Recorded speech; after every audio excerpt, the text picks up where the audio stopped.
¿Cómo están? Bienvenidos. Esto es solo una vuelta más. Quiero dar una vuelta más por la historia. Hace algunos años, para los memoriosos, había una discusión que el gobierno kirchnerista de aquel entonces defendía a muerte. Y era el criterio de que Argentina no era un gran país consumidor de drogas, sino que era de tránsito, que era inevitable por la ruta de la droga, como antes, años atrás o siglos atrás, la ruta del oro. Había embarques a Europa, pero que Argentina no tenía la conflictividad de otros países centroamericanos, ni que México, ni que hablar. Negación cabal del problema. Play.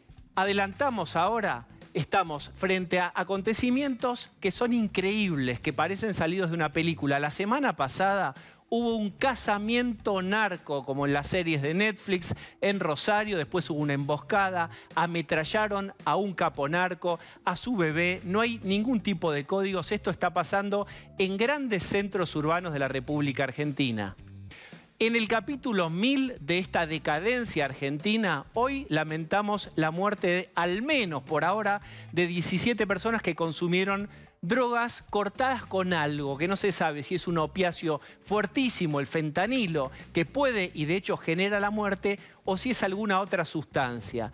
Y esto va a seguir. Hay 56 internados de gravedades diversas en hospitales de la provincia de Buenos Aires. Y acá hay algo inédito. Inédito la semana pasada el casamiento narco, inédito esta semana en nunca habían envenenado cocaína como se ve en esta ocasión. De esto se trata hoy, de la negación de un problema que viene avanzando. En la Argentina el narco está penetrando y múltiples consecuencias. Voy a presentar a quienes me acompañan. Primero le voy a dar la bienvenida y también en este 2022 al querido doctor Roberto Debag. Roberto, ¿cómo estás? Noches. Roberto va a ser parte también de este programa y estamos muy contentos que así sea. Bienvenido. Muchas gracias. Adrián Amado. ¿Cómo están? Está Pablo de León.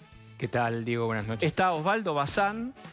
¿Qué tal? Buenas noches. Está Rolo Barbano. Te pido Hola, una Diego. pequeña actualización, Rolo, que vos venís siguiendo el tema. A esta hora los investigadores están tratando de frenar la venta de esta droga, que todavía no saben si terminó porque, por supuesto, no saben de dónde salió, de qué cocina salió. Lo que tienen es un punto de venta identificado que se llama Puerta 8, que está en una villa en Loma Hermosa, en el partido de 3 de febrero. Está clarísimo que todas estas personas que están muriendo y las que están internadas compraron ahí.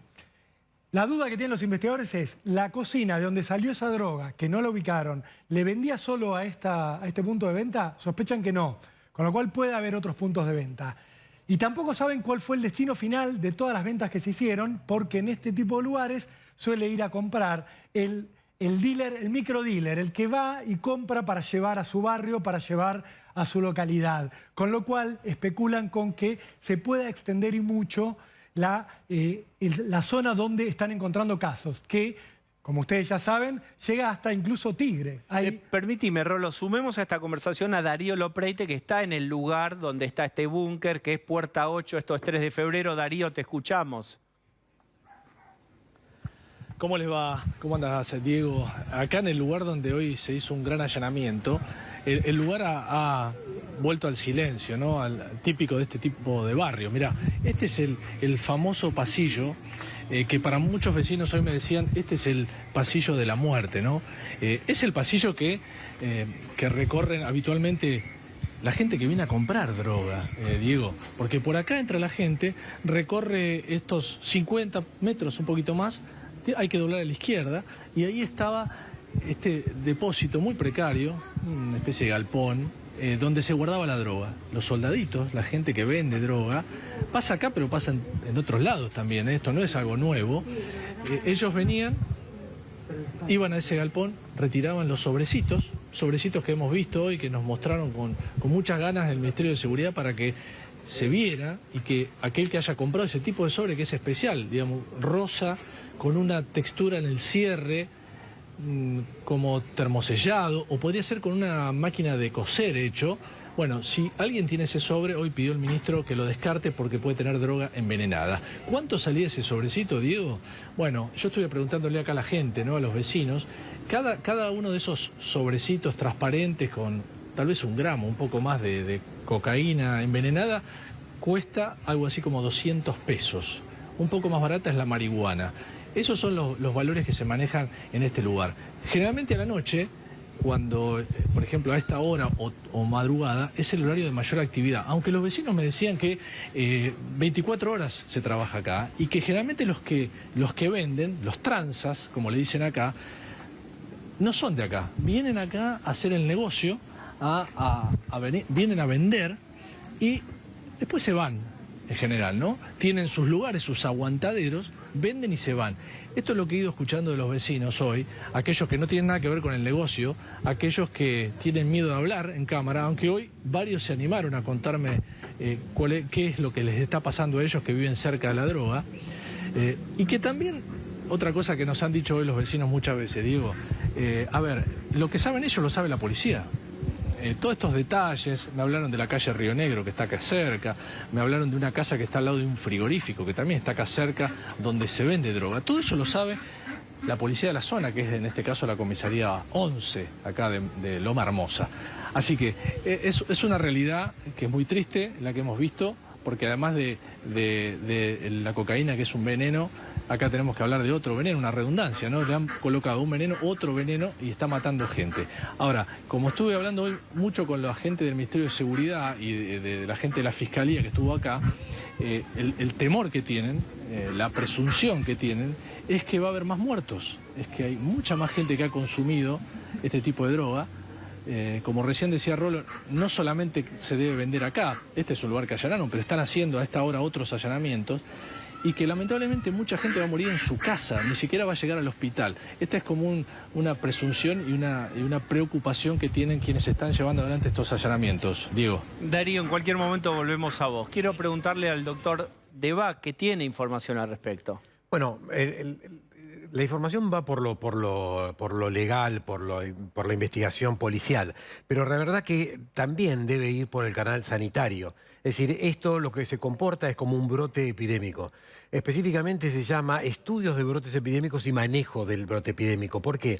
Porque es algo que no debería ocurrir y que en forma brusca ocurre y que produce un daño en la salud, que en este caso es la muerte. Ahora, todo esto, que inclusive lo que decía Rolando, que se está buscando, todo esto además debe estar contemplada acciones sanitarias, que no solo la alerta que muy bien dio el Ministerio de Salud diciendo esto puede ser un opiáceo, hay un antagonista que se llama naloxona, que se puede dar y que se utiliza mucho y que hay mucha información. Roberto, explica un opiáceo, qué es y cómo funciona. Es una droga que históricamente está desarrollada para el dolor, para calmar el dolor, y que en los Estados Unidos causa 300.000 muertos por año por el abuso. Exacto. Y que mueren de un paro cardiorrespiratorio, porque es un depresor del sistema respiratorio. El sistema respiratorio. Y si tiene una sobredosis, lo que produce es depresión del sistema respiratorio y los pacientes después terminan con las convulsiones. Ahora, de hecho, Roberto, de los 56 internados, 26 están con asistencia respiratoria mecánica. Digo, reforzando lo que vos marcás. Por eso es que están hablando también del fentanilo. Del fentanilo. Y también se está hablando de las drogas que podrían. Por eso mi visión desde el punto de vista de la epidemiología es, debe ser tratado como un brote epidémico, deberían estar centros sanitarios en el lugar, esperando rápidamente para tener la droga y actuar rápidamente en ese caso. En los Estados Unidos la naloxona viene en un lápiz autoadministrado. ¿Para qué? Para que los casos de sobredosis sobre la ropa se administra. Entonces, ¿qué quiero decir con esto? Y como si fuera un decadrón frente a una reacción alérgica en otro mecanismo. Exacto, por supuesto. pero esto no solo se tiene que dar la alerta a los médicos que están en los hospitales para utilizar esto, sino que debería descentralizarse, porque son horas de oro, que se llaman horas de oro para la atención. Y esas horas de oro, para que no ocurra estos fallecidos que posiblemente puedan no estar mirando los medios de comunicación y puedan esta noche tomar esa droga, debería estar centros ambulatorios, inclusive con la disponibilidad de la droga, para poder asistir rápidamente y trasladarlo. Ahora, Roberto, el fentanilo, dos preguntas. Si es barato y si se consigue fácilmente. ¿Por qué? Porque los investigadores judiciales lo que nos dicen es: la certeza de que esto es una guerra entre bandas narco está dada porque no vemos fentanilo como una sustancia que se usa habitualmente para estirar la droga que se vende en esta zona, donde lo que aparece a veces es vidrio molido, es talco, es almidón, tiza, Odex. pero no vemos fentanilo, como parece a los investigadores judiciales demasiado sofisticado. Entonces, eso les da un pie para pensar, acá intervino alguien que sabía, alguien que tenía conocimientos de química, que sabía lo que iba a provocar en el consumidor estar aspirando fentanilo, y se preguntaban hoy, ¿y de dónde sale el fentanilo? ¿Quién lo compra? ¿Quién tiene acceso? ¿Es caro? ¿Es barato? Bueno, son preguntas que no te las puedo responder, no estoy del ámbito de la toxicología. Lo que sí, los brotes epidémicos producidos por la epidemia de opiáceos en los Estados Unidos es un mercado. Es decir, que no está hoy consultando con diferentes especialistas de la epidemiología de Latinoamérica, en Brasil, en México, que son lugares donde vos podés decir que el narcotráfico y que el tráfico de drogas de todo tipo ocurre. No hay relato en los últimos años de que ocurran muertes en forma aguda. O sea, esto es, sin ninguna duda, algo que ocurre posiblemente no por lo que los especialistas dicen este estirado de la droga. Esto es una cuestión que produjo un daño, que está produciendo un daño. El daño, claro. Déjame agregar un dato. Hay un observatorio argentino de la droga, no podía faltar, y el último informe es de 2019. Según los datos que aporta este estudio, las muertes por sobredosis, el total de 2019 fueron 61, y por envenenamiento accidental, 26, para que tomemos dimensión de la cantidad de las que son las reportadas en estas pocas horas. Da la impresión de que quien hizo esto no le importaba absolutamente nada este daño colateral que estaba produciendo, sabiendo que estaba defendiendo su negocio.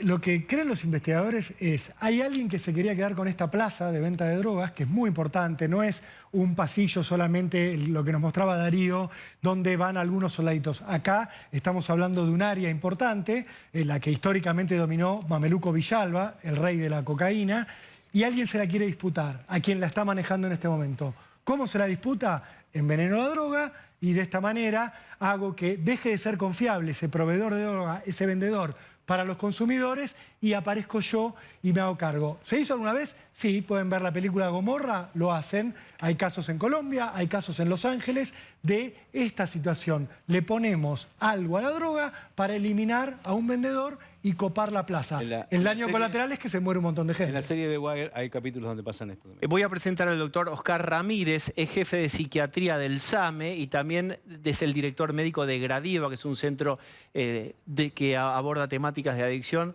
Doctor, ¿cómo le va? ¿Qué tal? Primero, no soy jefe del SAME, pero sí trabajo en el Hospital Alvear y también hago SAME. Bien.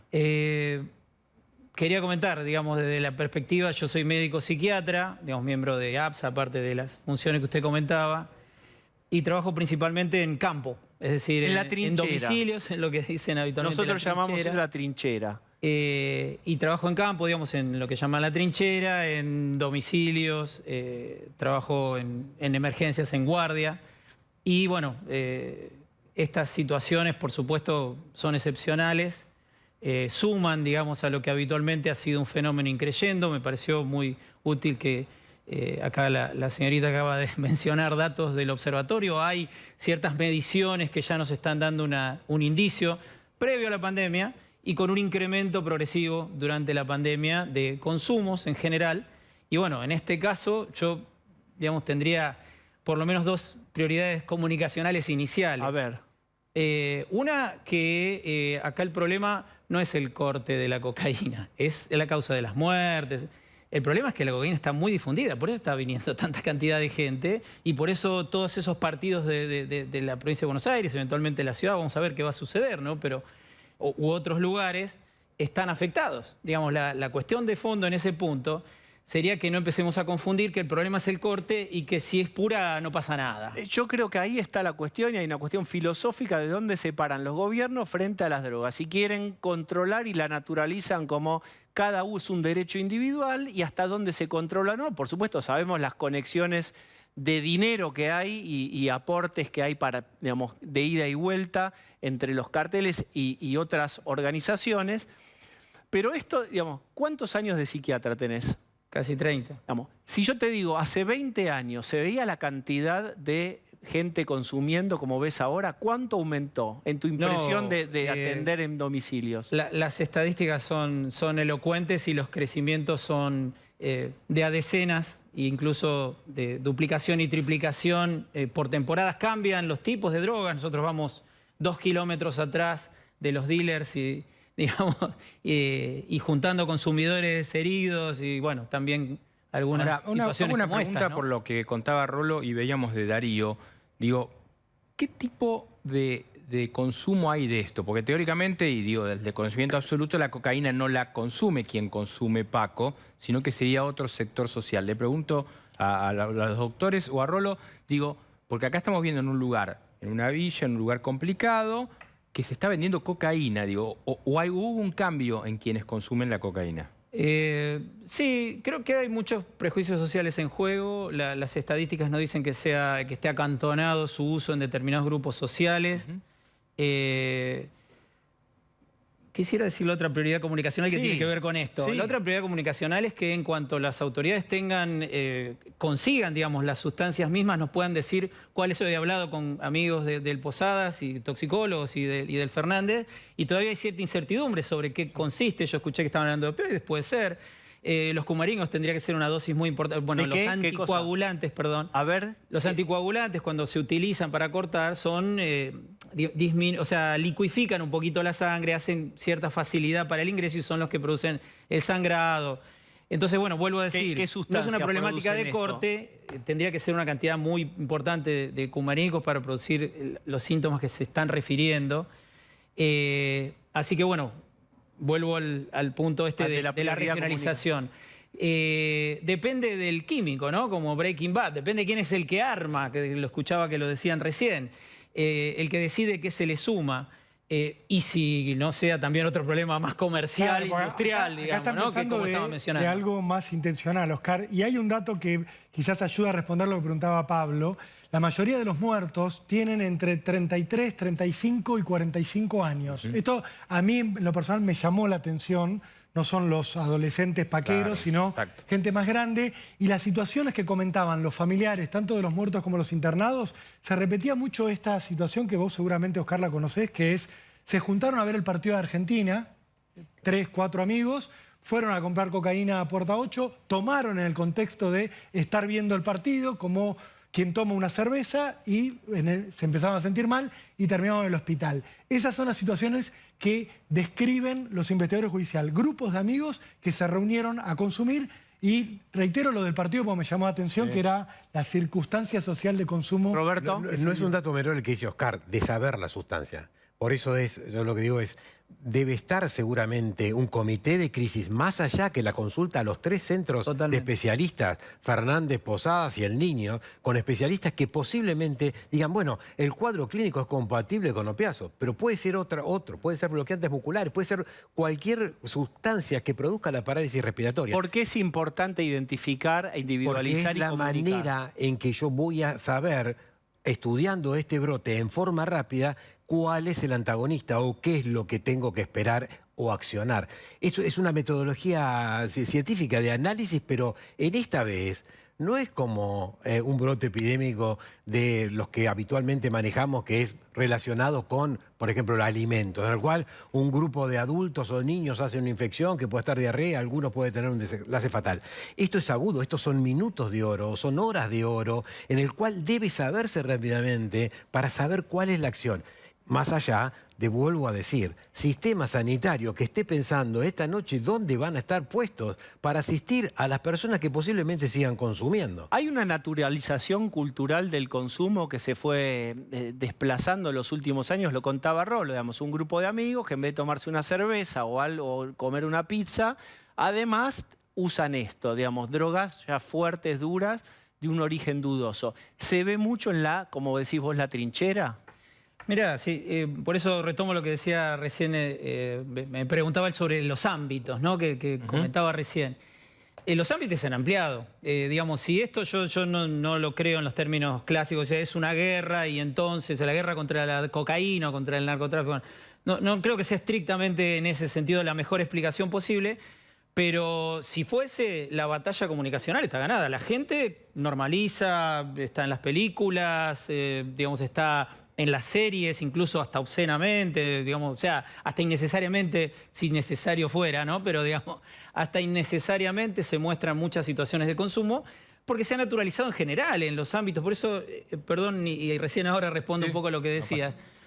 digamos, esto trasciende las clases sociales, las maneras de consumir son propias de cada grupo social y la pasta base tampoco es solamente propia de la gente humilde, porque tiene una gran adictividad rápida, un efecto fuerte y el flash y la búsqueda del placer inicial es importante. No, pero mi pregunta tiene que ver con... a ver, Rolo recién decía, grupos de amigos se juntan por ir a tomar una cerveza. Y hay otro grupo, gente que se juntó a tomar con un vino de 5.000 pesos para arriba. Eso tiene que ver con el tema de la capacidad económica.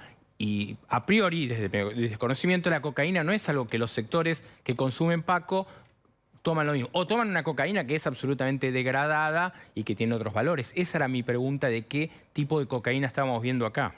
Sí, bueno, si justamente ha llegado con un corte que en este caso es letal o altamente mórbido, o sea, altamente causante de todo tipo de síntomas, enfermedades, lo que estaban comentando recién, es porque se trata de la cocaína barata, digamos, la cocaína que se puede partir y el que la compra no sabe mucho de... Oscar, entonces no degusta, entre comillas, y ahí es donde surge esta cuestión. No, déjame agregar esto. Uno hablaba antes del programa con especialistas en narcotráfico y lo que te decían es, no olvidemos que la cocaína es en dólares importada. Sí, pero acá están hablando de cocaína de 200 pesos. Bueno, pero entonces fíjate el estiramiento corte que tiene, la calidad que tiene y debe tener cualquier cosa. En general dicen que es muy raro encontrarse con cocaína de más del 70% de pureza en la Argentina, en el mercado local. Acá seguramente estamos hablando de cocaína que está muy por debajo, de ese... Para que el precio de venta sea 200 pesos, probablemente el gramo de cocaína no tenga casi nada de cocaína. Ahora, Hablando de la naturalización, digamos, no solo del consumo, sino de la venta, como bien decía recién el doctor, recordemos que en el año 19 el gobernador actual de la provincia dijo la gente vende droga porque no hay trabajo, ¿no? Normalizando una situación que la verdad es escandalosa. Ahora, las estadísticas muestran una gran proporción de hombres, o sea, como 2/3 de hombres afectados por las drogas y 1/3 de mujeres. ¿A qué se atribuye eso? Mira, eso está modificándose claramente en el campo, como decía recién, ¿no? En la trinchera, en lo que uno ve en como los el consumo de homicidios. alcohol, Oscar, que antes era masculino. Que primero era oculto en las mujeres, Sí, claro. también, entre comillas, muchas comillas, todo esto, pero sí, era oculto en las mujeres y se fue reconociendo socialmente, pero por distintas características sociales. Yo creo que se está emparejando. Lo que se ve en la práctica, en el campo, mi campo es Ciudad de Buenos Aires, provincia de Buenos Aires, cercana, digamos. Pero, bueno, ahí te comentaba, yo estoy a cargo en la presidencia de drogadependencia de la Asociación de Psiquiatras de Argentina, de Psiquiatras Argentinos, y lo que intercambiamos con otros lugares del país también coincide en esto, de que se ha ampliado, que las mujeres participan porcentualmente más en el uso habitual de cocaína. Y sí, en los grupos etarios, digamos, se han visto modificaciones que tienen que ver, por ejemplo, con que muchísima gente que trabaja considera de lo más frecuente un poco de cocaína para poder funcionar, para estar un poco menos borracho cuando salieron un día anterior o para, digamos, para contrarrestar el efecto del alcohol. Es parte de lo que se juega, lamentablemente, en una cultura de naturalización, como estaban diciendo. Lo que me preguntó Rolando acerca de los opiáceos, que yo no soy especialista y no le supe contestar. ¿Los opiáceos tienen una clase social determinada? ¿Y está produciendo en la Argentina esta epidemia o está iniciando esta epidemia como en los Estados Unidos? No, nosotros tendríamos que tener un Afganistán para tener una crisis de opiáceos. Claro. Porque no hay. Estados Unidos sí lo tiene Afganistán y aumentó el 400% la producción cuando Estados Unidos entró en Afganistán. Heroína, ¿no? Por eso Afganistán. Ahí están los opiáceos que se usaron en Estados Unidos. Pero digo, no tenemos esa característica. Pero los Sí opiáceos hay problemas con los opiáceos, es notorio. En los tratamientos prolongados. Las En los amapolas tratamientos de prolongados, pero no solo, también, digamos. Quiero volver a esto, digamos, quiero volver al inicio de, digamos, la primera pelota que tocaste en el partido, dijiste, ojo, acá no es un problema del corte, sino de la naturalización del consumo. Hay un mito que circula que es, pero la cocaína más pura, bueno, no pasa tanto. Si la controlo y no tengo estructura adictiva, no genera demasiado daño. Habla sobre esto un minuto. Sí, muy brevemente, de la buena hace daño igual. Como le decía en un momento, de la buena hace daño igual.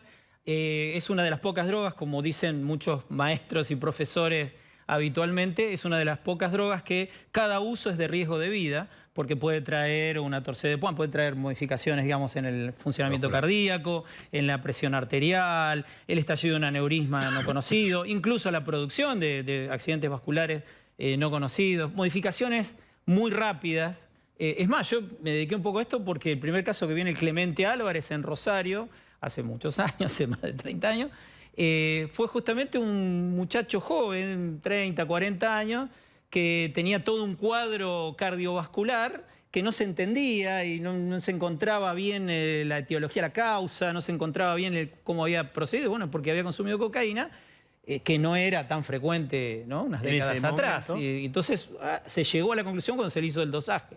Bien, y yo quiero volver un poco con Rolo a esta cuestión de fondo, que es como la rana en la olla. Es decir, bueno, Argentina es un país de tránsito, no es de consumo. Y para el que recién entra a la sala de cine, les digo, yo largué el programa recordando que hace algunos años, 10 años, 8 años, la discusión, el gobierno de entonces defendía y decía, Argentina no es Colombia, Argentina no es México, no hay cocinas en el conurbano bonaerense, negación absoluta. Bueno, años después lo que tenemos es Rosario, casamientos narcos, envenenamiento que no sabemos de qué modo. ¿Qué más se puede saber con respecto a esto? Diego, mira, haciendo alusión a lo que vos mencionabas, hace 30 años hablábamos de la Operación Langostino o de Operación Strawberry como algo de una película que en la cual nosotros no teníamos más papel que la de espectadores. Somos un país de tránsito. Eso ha quedado atrás. En 2008 estalló una cocina de drogas sintéticas en Ingeniero Mashwit. Mataron a 3 traficantes para dejar en evidencia ese negocio. Y hoy lo que tenemos es, en esa Villa Puerta 8, donde estuvo Darío Lopreite, hay, por ejemplo, una mamá que hace un rato le contó a Telenoche que entre los detenidos de hoy a la mañana está su hijo de 18 años, que es un soldadito, que trabajaba, así dijo ella, trabajaba para los narcos para comprarse la ropa que yo no le puedo comprar. Yo le había dicho, la mamá nos contó, que como ya había cumplido 18 años podía caer preso, pero bueno, era su trabajo, dijo la mujer. ¿Qué es lo que quiero marcar? Es que está naturalizado también para quienes están rodeando la actividad de la venta. No pensemos en la villa, en los grandes vehículos, los Porsche Cayenne con los que van los monos a sus bodas narco. No, pensemos en gente que naturalizó tanto la venta de droga en su barrio que entiende que eso es un trabajo, una ocupación, ser soldadito, ser vendedor. Para ellos es prácticamente tan normal que esté el kiosco de venta de droga como la carnicería. Tanto es así que esto, y con esto te cierro, Diego, este lugar de donde salió esta droga envenenada fue allanado el 18 de diciembre. ¿Sí? Les doy la fecha concreta. El 18 de diciembre la justicia de San Martín fue y allanó este lugar. Se llevó toda la droga, detuvo a los que vendían. ¿Qué pasa hoy, 45 días después? El lugar funciona sin ningún tipo de problemas, ante la mirada de la policía. Y esto también es lo que la gente hoy a la tarde le reclamaba a los patrulleros que se acercaban. Muchachos, ustedes son cómplices de los que venden droga, porque en la Argentina se da un fenómeno que no ocurre en ningún otro lugar del mundo. Escúchenlo, porque esto hablamos en producción con Rolo y fue un dato que uno desconcertante, decilo. En la Argentina los vendedores de droga no se esconden. Tienen puestos de venta tan sólidos que son búnkers, los llamamos búnkers, son fortificaciones. Es decir, la panadería, la carnicería y el búnker. Y el búnker donde se vende la falopa. Y eso lo saben los vecinos, lo saben los policías de la zona, por supuesto, y lo saben los adictos, que van una y otra vez. Darío Lopreite nos mostraba recién, por este pasillo hacen fila a las 24 horas. No es un requisito la clandestinidad para el que quiere dedicarse a la actividad narco. En la Argentina no, por eso alguien debería responder del lado de la policía o el propio Sergio Berni, ¿qué hacían con este kiosco de venta de droga? Porque en el territorio los ojos de la justicia son los policías. Si los policías, como sospechan en el barrio, también son cómplices de la venta de droga, y por eso no importa, si vos detenés hoy a uno, detenés a otro, secuestrás el 1000 dosis de droga, no importa, Diego, porque mañana los verdaderos regentes de ese negocio van a poner otro frontman, otra gente que venda, y el negocio... En la ilusión de que tenés controlado, y fíjate lo que pasa, por creer que está controlado, vemos lo que pasa en Rosario, en la provincia de Buenos Aires, y lo que pasó hoy. Y esperemos que no sigamos contando personas fallecidas. Quiero agradecerle a Oscar, especialmente por haber venido. Gracias. Y al doctor Roberto Debac, que va a estar con nosotros todo el año, y estoy muy feliz por eso. Roberto, gracias, son muy generosos. Pablo de León. Bueno, tuvimos una marcha, Luis Delía, Eve de Bonafini, siguen las firmas, Amadou Vudú contra la Corte, y mañana hay otra marcha. Exactamente, se puede decir que es la contramarcha contra esta. Abogados porteños son los organizadores de esto, y se ha ido sumando algunas personas de la dirigencia política, como Luis Brandoni o el cineasta Juan José Campanella, que van a decir, bueno, cuando decían hay que echar a los jueces, hay que pedir la renuncia de todos en la Corte Suprema. Esta marcha de mañana intenta decir hay que defender a la justicia y dejar que la justicia actúe. Voy a presentar a Santiago Kovadlov, que en este 2022, bueno, viene por primera vez al programa. Santiago, valoramos especialmente que estés hoy con nosotros. ¿Cómo estás? Muchísimas gracias, un gusto verlos de nuevo y escucharlos. Bueno, la verdad que con Santiago podés periodísticamente hacer esto, digamos, pedirle apertura libre y van a ver que él sale jugando como un 2 o un 6 de clase. Larga, por donde vos estabas escuchando toda la conversación que tuvimos. ¿Qué idea se te apareció escuchando toda esta cuestión del cambio cultural, la naturalización, etcétera? Estaba pensando qué responsabilidad tiene el FMI en el movimiento de venta y compra de drogas. Sí, porque lo mencionó Cristina en Honduras. Esto que parece un gag, un chiste, es, digamos, Cristina unió... Sí. A veces la necesidad de encontrar coherencia a cualquier precio permite que uno caiga en una broma que hacía en el siglo XVI John Locke. John Locke decía, si la realidad no coincide con mis palabras, peor para la realidad.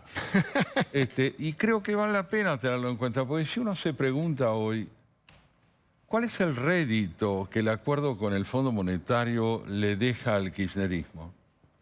Ninguno. ¿Cuál es el rédito que le deja al kirchnerismo el no acuerdo con el Fondo Monetario? La posibilidad de mantener un núcleo de votantes incondicionales a costa de la nación. Proyecto de poder contra proyecto de país. Eso es. ¿Qué rédito le deja el acuerdo al presidente de la nación? Bueno, la posibilidad de tomar una medida que permita que pasemos a un respirador artificial, como dijo Jorge Sigal alguna vez, en lugar de tener un súbito ataque al corazón. Y con esto la posibilidad de que el país no caiga, como suele decirse, en un abismo. Ahora Perdona, déjame hacer un pie de página ahí, porque si no parece, digamos, que lo dice Santiago Kovadlov, es una interpretación política, dramática de la realidad de no arreglar con el fondo. Les quiero recordar lo que ya mencionamos en este programa. El propio Alberto Fernández le dijo a Página 12, y Leandro Santoro lo repitió también en otro canal, y dijo, si no arreglábamos el viernes, el lunes por ahí había que poner feriado cambiario, es decir, el terror de la gobernabilidad que te lleve puesto una corrida. 20 y pico de pesos había subido el blue. Así es. A esto hay que sumarle otra faceta del presidente de la República, y es la del hombre que apoya la marcha contra la Corte, que no parecería coincidir con la de quien con sensatez entiende que es mejor no sumergirse en el abismo. Ahora, ¿puede sorprender esta dualidad del presidente? Yo creo que no. En todo caso, angustiar, sí, porque una vez más es un hombre de palabras y no de palabra. En consecuencia, esta contradicción del presidente nos sigue angustiando. ¿Por qué? Porque atentar o respaldar esta marcha contra la Corte Suprema de Justicia es estar contra la República a la que él apoya cuando decide acordar con el fondo. En consecuencia, la que sigue siendo coherente es la vicepresidenta de la Nación, cuya palabra es inequívoca. Incluso su silencio. Sí, su silencio es elocuente. Entonces uno se pregunta, ¿cuáles son las responsabilidades que la oposición tiene frente a esto que está sucediendo? La primera lección que yo extraería de lo que pasa para la oposición es que el quiebre interno del oficialismo debe aleccionar a la oposición acerca de los riesgos que se corren cuando hay uno que dice una cosa y otro dice otra, o cuando uno quiere una cosa y otro quiere otra. Creo que la oposición va a saber extraer esta lección del oficialismo, pero no puede prosperar la oposición si el oficialismo no se afirma en su función dentro de las cámaras con las medidas que tiene que tomar. En consecuencia, estamos frente a una situación donde las responsabilidades son indelegables. Nadie puede jugar el papel del otro. Ahora, una pregunta, Santiago, porque lo que charlábamos ayer en la mesa era que a la Corte Suprema, en estos momentos, recibir críticas de Vudú, de Bonafini, de Luis Delía, de Zanini, de muchos, o sea, estamos hablando de muchos procesados o de condenados por corrupción como Vudú, casi que le hace un favor ante la sociedad, porque la justicia también tiene una mirada de la gente de que falta justicia en la Argentina, una mejor justicia. Digo, la Corte ante esto está favorecida en un momento de debilidad, con 4 jueces, con uno que incluso tuvo un problema de salud. Digo, ¿cuál es la mirada tuya sobre la Corte hoy? Bueno, creo que coincido con lo que decís. Yo creo que la Corte sale fortalecida por la índole de aquellos que la cuestionan. Dime quién te cuestiona y te diré quién eres. Ahora, esto no vale para toda la justicia, porque si hay alguien que se benefició con la justicia presuntamente legítima es la vicepresidenta de la Nación. La Corte se ha vuelto peligrosa para quienes marcharon contra ella. ¿Por qué? Y porque no está contaminada por la sumisión a la política. ¿Es seguro eso? Y lo prueba la marcha. Lo prueba la marcha. Lo prueba la marcha. La marcha evidencia, como creo que muy bien lo insinúas vos y lo decís, que la Corte está fortalecida por la desconfianza del oficialismo. Ahora, no toda la estructura de la justicia consiste en la Corte. No, claro. Va a haber ahora una marcha contra la otra justicia en defensa de la Corte. Pero ¿y qué pasaría si en vez de marcha se ponen en marcha los mecanismos institucionales para depurar esa justicia? Porque llevamos años hablando de una democratización, como si la justicia no fuera un poder democrático, pero no se ponen en funcionamiento los juicios políticos, por ejemplo, que están habilitados para la remoción de los jueces.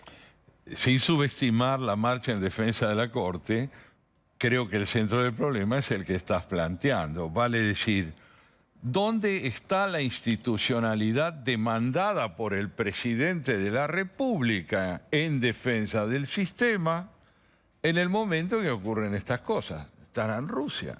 ¿Estará en China? ¿Dónde estará el presidente? Cuando el kirchnerismo reformó en la época de Néstor Kirchner la Corte que era de 9, la Corte menemista, lo hizo con juicios políticos y después ya otros jueces renunciaron porque se les venía el juicio político en serio. Se les venía encima.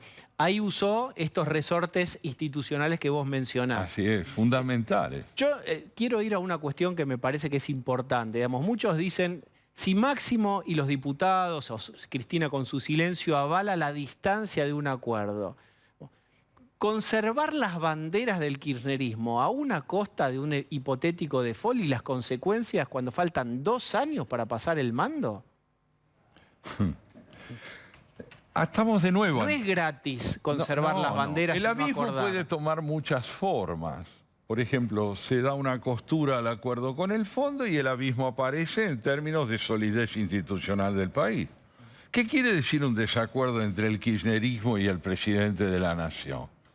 ¿Puede el presidente abrirse un porvenir político y abrírselo a la Nación haciendo a un lado el protagonismo de Cristina?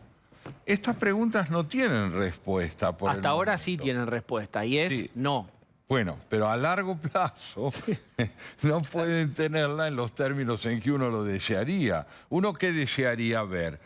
Bueno, un presidente que consiga un apoyo explícito de los gobernadores de su propio partido, que no teman decir que apoyan al presidente y le abran una alternativa política que permita diferenciarlo de aquellos que lo llevaron al poder.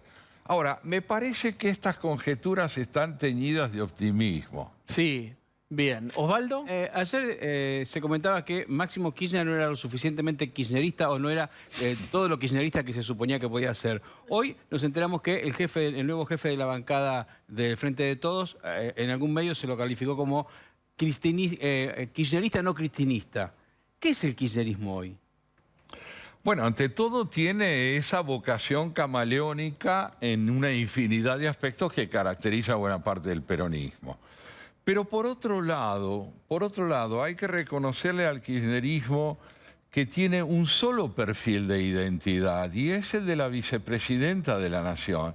El kirchnerismo es yo mando en boca de Cristina y yo obedezco en boca de los restantes. Pero a la vez, ¿qué empieza a pasar dentro del peronismo? Yo no sé si me desvío de tu pregunta y si me desvío, por favor, decímelo. Pero yo creo lo siguiente. Cristina no podía ganar las elecciones del 19 sin el peronismo. ¿Podrá el peronismo ganar elecciones sin Cristina Kirchner? Es decir, sin ese núcleo de votantes. Yo también creo que no. ¿Por dónde pasa en consecuencia la posibilidad de ambos? A mi ver, por una derrota salomónicamente compartida. ¿Cómo sería? Quiere decir que las próximas elecciones las va a ganar, a mi entender, la actual oposición, porque la fragmentación interna de esta fuerza no hace sino reflejar la fragilidad de la alianza que llevó adelante, unidos para ganar y perdidos para gobernar. Yo quiero recordar, digamos, que esta fractura terrible del Frente de Todos, y en un tema tan sensible, que no es solamente una cuestión de actores que uno ve desde la butaca, porque ahí se define si el dólar se corre o no, si el riesgo país, si caes en default y todas las consecuencias para tu bolsillo también. Lo que quiero decir es que eso eclipsó también las desavenencias dentro de la oposición. La oposición estaba mostrando fisuras grandes o puntos de vista. Digamos, Gerardo Morales es, digamos, el que encabeza el radicalismo, que es una fuerza muy importante dentro de Frente del Juntos por el Cambio. Y fíjate vos que Gerardo Morales no piensa igual que Patricia Bullrich y es muy cuestionado. Es decir, tampoco está claro el norte ahí. Sí, no, tampoco está claro y creo que también hay un nuevo silencio en la oposición. Es el de la cautela ante lo que está ocurriendo en el oficialismo y la pregunta en torno a la mayor o menor rentabilidad de seguir diciendo el Estado soy yo o quiero ser yo. Es decir, yo quiero ser presidente, no, yo quiero ser el presidente. Ahí se han llamado a silencio con un mínimo de sentido común. Pero cuidado, porque un silencio impuesto por el adversario no es aún una convicción. Está muy bien. Es muy importante, creo yo, que la oposición persuada al electorado de que le dará prioridad a un programa de gobierno y no una figura gobernante. Bien. ¿Y la sociedad argentina dónde está hoy? Ahí, pidiendo eso que decís, muy bien, pidiendo un programa alternativo que tramite el sufrimiento y el fracaso de la política como capaz de generar confianza en la democracia. Hoy hay más fe en la democracia como demanda que como experiencia. Quiero contar este dato. Patricia Bullrich hoy dijo en declaraciones algo que es casi una toma de posición de Proseguro, y dijo, nosotros no queremos avalar lo que está haciendo el oficialismo, que juega a ser oficialismo y oposición a la vez. Esto ya lo vimos 1000 veces en la historia del peronismo, no tenemos que hacerles el juego a que sean oficialismo y oposición, y aportó este dato.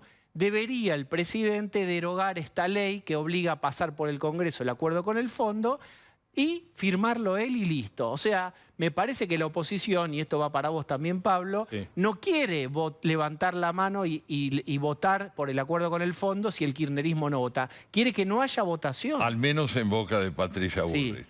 ¿Qué decís? No, pero ayer un poco Vidal nos decía más o menos lo mismo, creo yo, cuando esquivaba la definición, porque el escenario que se imaginan es, imagínate, los diputados de Alberto, que son muy poquitos, lo de los gobernadores votando a favor, Juntos por el Cambio votando a favor y el kirchnerismo votando en contra. Sería insólito ese escenario. Entonces yo creo que Juntos por el Cambio quiere tener una actitud, por lo menos lo que hemos escuchado de Bullrich o de Vidal o de Larreta, de una actitud responsable respecto del acuerdo, pero no quiere quedar votando en una soledad con el presidente. ¿Todos casi Juntos siendo por el Cambio sostén. piensa lo mismo, No, Pablo? no, bueno, porque no. estuvimos hablando tanto tiempo de las internas en Juntos por el Cambio, lo que decía Patricia Bullrich, si bien va en ese sentido, Sí. no es lo mismo que lo que dijo Vidal Bueno, ayer. pero Larreta, Morales, los gobernadores de Corrientes y de Mendoza quieren una actitud responsable. Necesitan un acuerdo con el fondo, porque ellos gobiernan Vidal la ciudad dijo- de Buenos Aires, Mendoza, tienen que responderle a su gente. Vidal dijo ayer acá que el voto va a ser unánime. Van a votar todos juntos. Seguro. Juntos por el Cambio. Eso es un gran triunfo cívico. Una primera respuesta En el caso de responsable. que lo hagan, ¿no? ¿Eh? En el caso de que lo Hay hagan. que esperar. Sí, sí, esa conjetura es fundamental.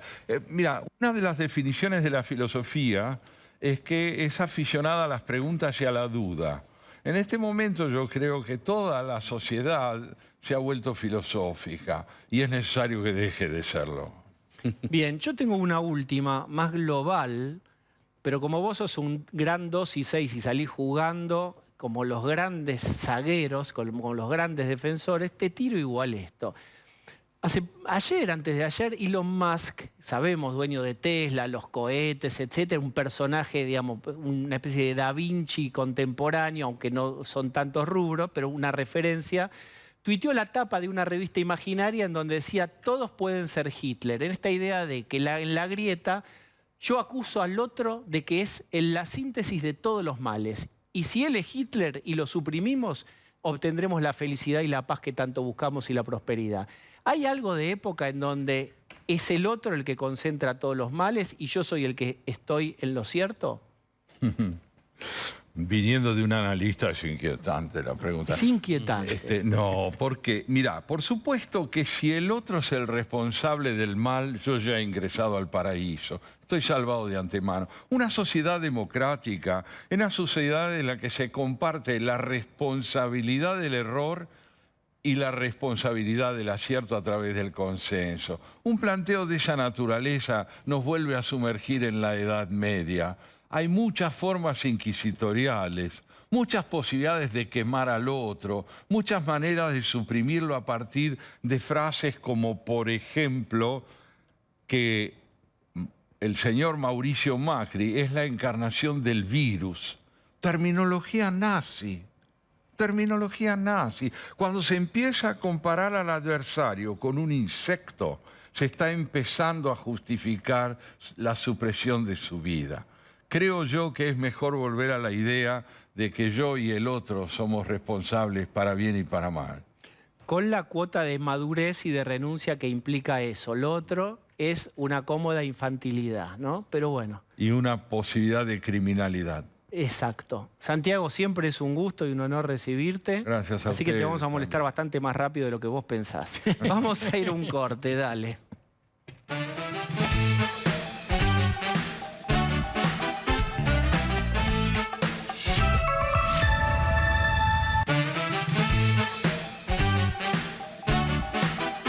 El presentimiento de un... ¡Aló! Qué timing que tuve para viajar, ¿eh? Se nota mucho. Está en Rusia. El sueño, llegar ahí a aterrizar en Aeroflot y en el medio de las torres soviéticas. Estamos acá en la madre patria. Aguante Lenin. Y se nota mucho que jugás para Ucrania y la OTAN, Diego. No sé, yo vengo de Ucrania. Una parte mía viene de ahí. Por eso te duele que yo esté acá en Moscú bancando al compañero Putin en defensa de las instituciones, la alternancia y la república. Es cierto, porque si hay alguien que es republicano y que alterna y envenena, cuidado... No, perdón, no, eso no se dice. Digo, quiero decir que es republicano Putin. Por supuesto, es un republicano de la época en que estaba en la KGB. Bueno, ¿qué van a hacer? Y vinimos a acompañar al presidente con una comitiva de lujo, está Valdés, que es como la Lorna de Susana, pero del Papa. No sé qué le vio el Papa, pero parece que es al único que le cree, así que lo tenemos que llevar a todos lados, es como llevar una valija extra, más o menos. Y sí. Bueno, ¿qué van a hacer? Le van hablando de valijas, le van a pedir una valija de plata, ¿qué van a hacer ahí? ¿Por qué están ahí? ¿Qué primero quieren? tuvimos que frenar a Gaby Cerruti, que pobre quería izar la bandera del orgullo en el Kremlin. No, ahí no. Yo le dije, no, Gaby, acá nos mandan a deconstruirnos 10 años a Siberia. Gaby es más desubicada que un picle en el pan dulce, ¿viste? ¿Cómo se llamaba ese grupo de esas chicas, las Riot? ¿Cómo se llamaban esas? Pero bueno, Vladi no es Riot. perfecto, es como Perón. Perón también tenía sus cositas, bueno, Vladi también, pero nos sirve para la revolución. Y estamos ordenando acá, vino Mario Ishi con un maletín loco y lleva para cuidar la salud de la comitiva. El maletín loco y la ambulancia. ¿Va a donar una narcoambulancia al Kremlin? Estamos por donarle ambulancias a Rusia que tienen problemas de salud y bueno, nosotros queremos dar el ejemplo. La salud del conurbano es un ejemplo mundial. Exactamente. Si hablé hay un con día Sergio, con Bernie, y me dijo que, bueno, ya tiene la situación controlada, Diego. Va a ir a 7 programas de televisión, 6 de radio, 2 streaming y 14 vivos de Instagram. Escúcheme. Sergio Gestión es como Soldán, tiene más horas de televisión que Soldán, es así, gestión, televisión. Bueno, ¿va a haber algo, alguna Sputnik, alguna versión nueva de Sputnik? ¿Van a importar, van a traer de ahí alguna versión nueva de Sputnik? No, de ya eso está se iba a terminado? encargar Sigman y bueno, y el otro del otro laboratorio, ¿cómo era? Richmond. De Richmond. Claro, ahora está. Sí, de Richmond, ahí.